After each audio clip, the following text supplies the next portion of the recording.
Hi అండి అందరికీ. Welcome to Neelu's cooking world.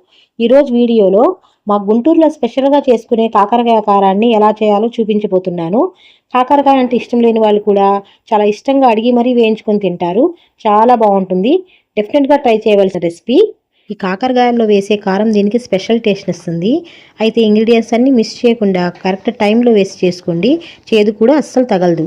Normal వెజిటేబుల్స్తో కూరలు ఎలా చేసుకుంటామో అలా ఉంటుంది. అయితే దీని కాంబినేషన్గా టమాటో పప్పు, పాలకూర పప్పు లేదంటే ముద్దపప్పుతో లంచ్లోకి సర్వ్ చేయండి. ఇంట్లో వాళ్ళందరూ తృప్తిగా తినేస్తారు. అయితే ఆలస్యం చేయకుండా ఈ కాకరకాయ కారం ఎలా చేయాలో చూసేద్దాం. ముందుగా 1/2 కేజీ దాకా కాకరకాయలను తీసుకొని 2 చివర్లా కట్ చేసి పైన ఉండే చెక్కు మొత్తం ఇలా పీల్ చేసుకొని శుభ్రంగా వాష్ చేసుకొని 1/2 ఇంచ్ మందంలో కట్ చేసుకోవాలి. ఇలా రౌండ్గా ఇక్కడ వీడియోలో చూపిస్తున్న విధంగా కట్ చేసుకోవాలి. ఇప్పుడు ఈ కాకరకాయలో ఉండే చేదు పోవడానికి సాల్ట్ వేసి ఇలా ముక్కలుగా పట్టించి 10 నిమిషాలు పక్కన పెట్టుకోవాలి. ఇందులో ఉండే ఎక్స్ట్రా వాటర్ మొత్తం ఇలా బయటకు వస్తుంది. ఇలా చేయడం వల్ల కాకరకాయలో ఉండే ఘాటైన చేదు తగ్గడమే కాకుండా పీసెస్ క్రిస్పీగా ఫ్రై అవుతాయి. ఈ కాకరకాయ పీసెస్లోంచి వాటర్ మొత్తం ఇలా పిండేసి ఒక ప్లేట్లో తీసి పక్కన పెట్టుకోవాలి. వీటిని ఇప్పుడు ఫ్రై చేసుకోవడం కోసం ఒక కడాయిలో 3-4 స్పూన్స్ ఆయిల్ వేసుకొని, ఆయిల్ కొద్దిగా ఎక్కువగానే పడుతుందండి. ఈ పీసెస్ అన్నీ అందులో వేసి డీప్ ఫ్రై కాకుండా ఇలా షాలో ఫ్రై చేసుకుంటే అదే ఆయిల్లో ఫ్రై మొత్తం ప్రిపేర్ చేసుకోవచ్చు. సో అయితే ఈ కాకరకాయ ముక్కల్ని మీడియం ఫ్లేమ్లో పెట్టుకొని ఇలా గోల్డెన్ షేడ్ వచ్చేంత వరకు లైట్ క్రిస్పీనెస్ వచ్చేలా ఫ్రై చేసుకోండి. ఇలా ఫ్రై అయితే సరిపోతుంది. ఇప్పుడు ఇందులో 2 పెద్ద ఆనియన్స్ని ఈ విధంగా పొడవుగా కట్ చేసుకొని అందులోనే వేసుకోవాలి కాకరకాయల్లో. ఇప్పుడు అందులోనే 2 స్పూన్స్ మినపప్పు, 1 స్పూన్ శనగపప్పు, కొద్దిగా జీలకర్ర వేసుకొని ఈ ఫ్రైలోనే వేసుకొని కలుపుకోవాలి.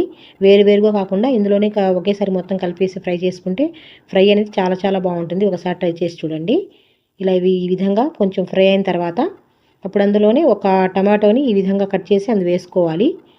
ఇలా వేయటం వల్ల చేదు అనేది అస్సలు ఉండదు. ఈ టమాటాలు మగ్గడానికి కొద్దిగా సాల్ట్ వేసుకొని అందులోనే ఒక గుప్పెడు కరివేపాకు కూడా వేసి చక్కగా మీడియం ఫ్లేమ్లో పెట్టుకొని ఒక 2 నిమిషాల పాటు ఫ్రై చేసుకోవాలి.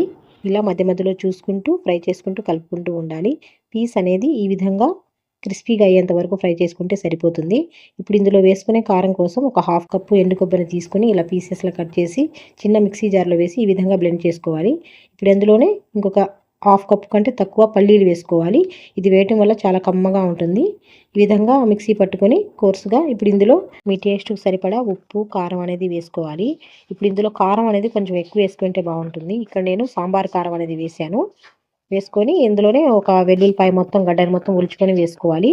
అలాగే కొద్దిగా కరివేపాకు కూడా వేసుకొని ఈ విధంగా మొత్తం మిక్సీ పట్టుకుంటే కారం అనేది చాలా బాగుంటుంది.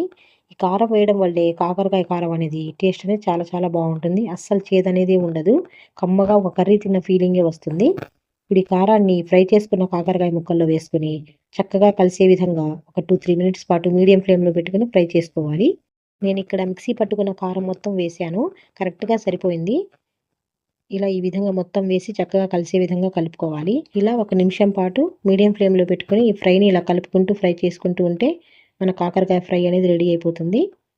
అంతేనండి. సూపర్ టేస్టీగా కాకరకాయ కారం అనేది రెడీ అయిపోతుంది. అన్నంలోకి ఎంత బాగుంటుందో. అమ్మో కాకరకాయ వద్దమ్మా చేదు అనే మాట నుంచి అమ్మ కాకరకాయ ఇంకో ముక్కై అనేలా ఉంటుంది ఈ కాకరకాయ ఫ్రై. అంటే మీరు తింటేనే ఆ టేస్ట్ని ఎంజాయ్ చేయగలరు. ఈ కాకరకాయ కారాన్ని ట్రై చేసి టేస్ట్ చేశాక ఇన్నాళ్ళు ఎందుకు మిస్ అయ్యామా అన్నట్లుంటుంది. అంటే అంత టేస్టీగా ఉంటుందన్నమాట. ఎందుకు ఇన్నిసార్లు చెప్తున్నానంటే మీరు డెఫినెట్గా ట్రై చేయాలని. మీరు కూడా మీ ఇంట్లో ఈ రెసిపీని ట్రై చేసి టేస్ట్ చేశాక మీ ఫీడ్బ్యాక్ని కమెంట్ సెక్షన్లో కమెంట్ చేయడం అస్సలు మర్చిపోవద్దు. ఎందుకంటే మీ కమెంట్సే మరెన్నో టేస్టీ రెసిపీస్ చేయడానికి నాకు ఎంకరేజింగ్గా ఉంటుంది. సబ్స్క్రైబ్ చేసుకుని లైక్ చేయండి. మీ ఫ్రెండ్స్ అండ్ ఫ్యామిలీకి ఈ రెసిపీని షేర్ చేయండి. Thanks for watching.